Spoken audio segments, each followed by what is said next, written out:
គុណមិនអីហ៎ស្លាប់ទៅមិនណាស់ចិត្តណាអូ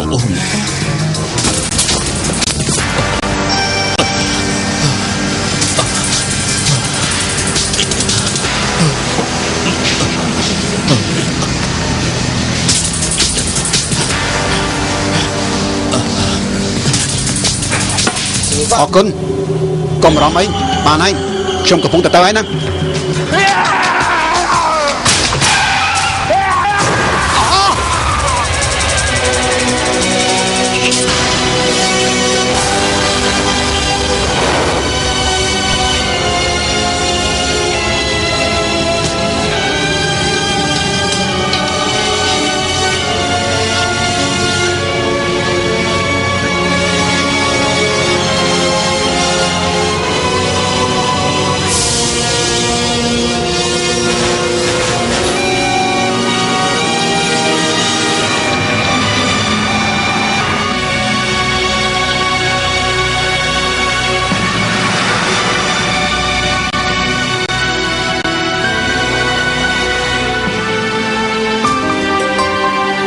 គ្រោះថ្នាក់ចរាចរណ៍ទៀតណា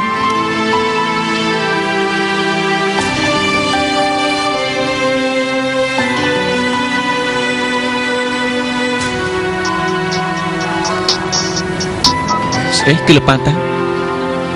ឥឡូវលប៉ាមកវិញហើយហ៎មកអស់មកជាមួយ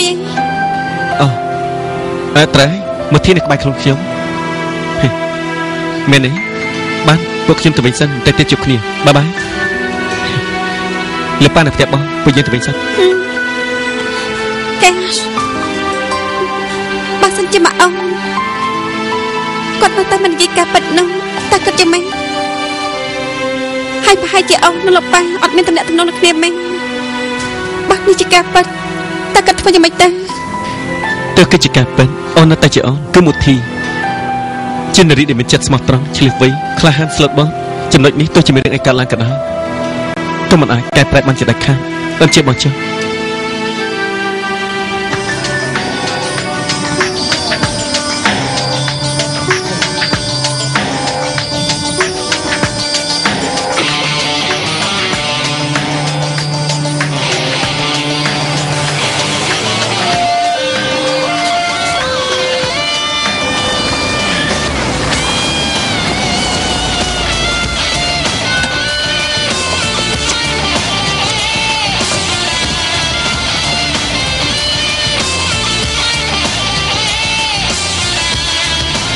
តើរឿងនេះវាយ៉ាងម៉េចហ្នឹងពេលនេះខ្ញុំតែតាមដានតាមឯកសារទូរទស្សន៍ដែលក្រុមហ៊ុនសន្តិសុខផ្ញើឲ្យមើលរត់មិនកំដៅទីនេះអត់មានមនុស្សណាអញ្ចឹង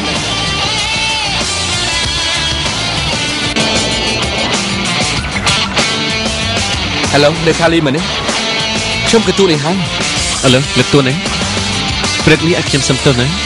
ការពិតខ្ញុំក៏មិនជាមនុស្សចិត្តវាយគ្នាដែរតែខ្ញុំមិនជាមនុស្សដែលត្រូវគេវាយហើយមិនតដៃនោះទេណានិយាយច្រើនពេកខ្ញុំសួរឡើងហើយដែលខ្ញុំដល់ទីនេះហើយមិនឃើញមនុស្សម្នាក់អញ្ចឹងតើពលលោកពងស្ពស្អីហ្នឹងលើកទួនមនុស្សយើងគឺតែងតែត្រូវការសម្រាប់មួយរយៈមុនកម្មករនោះត្រូវពួកខ្ញុំមកជប់អស់ឲ្យគេសម្រាប់ពីមួយថ្ងៃដល់ដង្ហើមសិនខ្ញុំយល់ថាប៉ុណ្ណឹងមិនហួសហេតុពេកទៀតដែរណាមែនទេបាន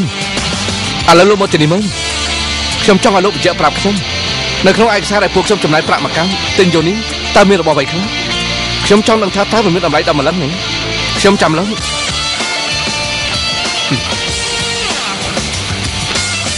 គេឲ្យយើងទៅមើលដីគេសង្ស័យឯងគួរតែសង្ស័យបើមិនចឹងទេបងប្រកាសជាងឆ្ងល់ថាមិនបានជាគេអាចយកសញ្ញាបត្រ Hotspot បានដំបូងបងគិតចង់ទុកឲ្យគេដើម្បីឲ្យគេបែងចែកអារម្មណ៍ហើយគ្មានអារម្មណ៍ទៅរវល់ពីរឿងនេះឯងព្រោះតែមកកោដដុល្លារមិនមែនប្រាក់តិចតួចទេគេនឹងមកកាន់ការប្រុងប្រយ័ត្នCash កុំទៅរកគេអីបោះលុយយើងយកបានទៅហើយនោះតែមូលហេតុយើងគួរតែដកថយវិញទាំងអស់តែមិនต้องសិតដឹងរឿងទីអ៊ីជីនឹងទុននេះហើយផងហ្នឹង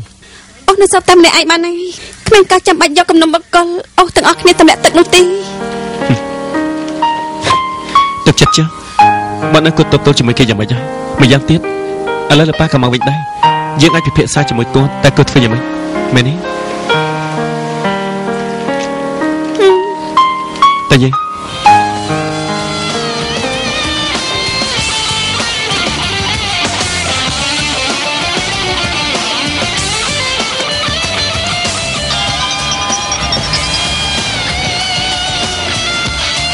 ឡូគឺខ្ញុំថាម៉េចលោកប៉ាខ្ញុំបានខ្ញុំទៅភ្លាម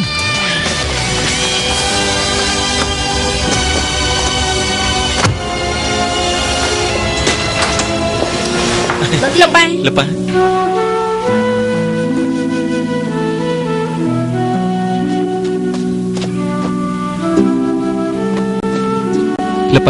លោកប៉ាយ៉ាងម៉េចណាឯណាម៉ាក់ខ្ញុំ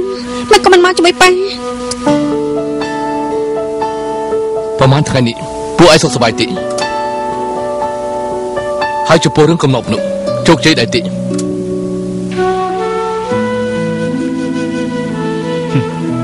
ប្រកាសដែរជោគជ័យល្អណាស់ប៉ាខំបារម្ភអីមែនទេបើគឺអញ្ចឹងបើពេលនេះយើងឲ្យពួកឯងបញ្ឈប់រឿងទាំងនេះប្រហែលជាពួកឯងមិនព្រមទេលោកប៉ាតែមានន័យថាម៉េច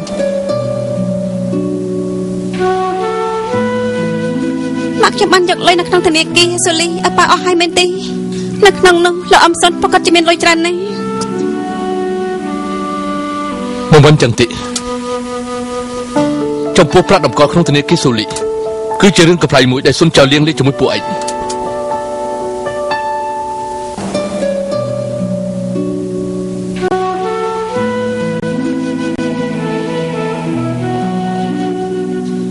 នេះគឺទ្រព្យសម្បត្តិដែលសុនចៅលៀងបានតម្កល់ទុកក្នុងធនាគារសូលីនេះមិនមែនទ្រព្យសម្បត្តិគេទេប៉ុន្តែគឺជាអនុស្សាវរីយ៍មួយដែលខ្ញុំឲ្យគេរក្សាទុកមុនពេលខ្ញុំចាក់ចេញពីតៃវ៉ាន់លេខវ៉ាលីសនេះគឺបងជាអ្នកកំណត់បងគួរតែចាំបើកមើលទៅ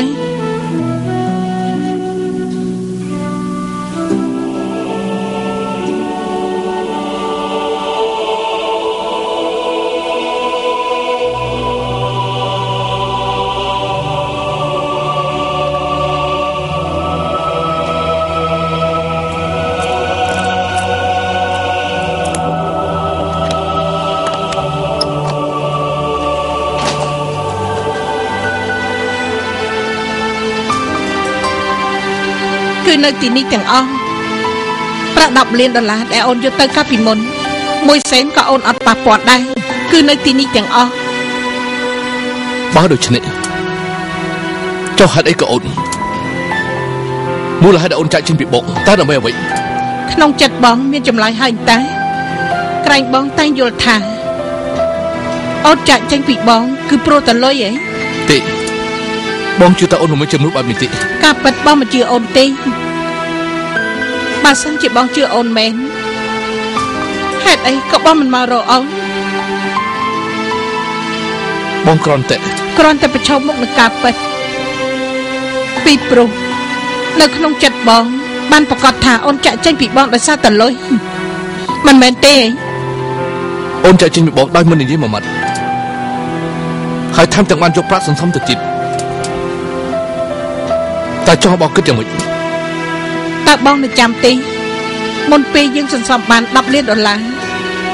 មានពេលមួយនោះអូនក៏ស្ទើរតែមានរឿងដែរបើកុំតែបងទទួលបានសញ្ញាជួយពីអូនប្រហែលអូនស្លាប់បាត់ទៅហើយបងប្រកាសជាចប់នេះគឺជារឿងចុងក្រោយដែលយើងសហការគ្នានៅពេលនោះអូនមានមុខធីទៅហើយក្រោយពេលដែលអូនលំបាកណាស់ទើបអាចគេចផុតពីការស្លាប់ប្រាក់សន្សំរបស់យើងទាំងអស់លំបាកណាស់ទៅសន្សំគ្រប់$10 លាននៅថ្ងៃនោះគឺនៅមាត់សមុទ្រអូនសួរបងថាក្តីសង្ឃឹមបងគឺអ្វីក្តីសង្ឃឹមបងគឺឆ្លៀតពេលនេះរកប្រាក់កាន់តែច្រើនបន្ទាប់មកគឺទិញកប៉ាល់ដ៏ធំមួយនៅលើនោះយើងបើកបនល្បីហើយបងធ្វើជាមេរាល់ថ្ងៃយើងដឹកគ្នាល្បីដែលមកពីគ្រប់ទិសទីតែចុះនៅលើផ្ទៃសមុទ្រម្យ៉ាងទៀតបងគឺជាកាប់ឋិនអូនគឺជាជំនួយការបោកយ៉ាងម៉េចដែរសម្ដីបងគឺជាការពិតទេប្រកាសជាពិតដែរឬក៏អូនមិនចង់ទេ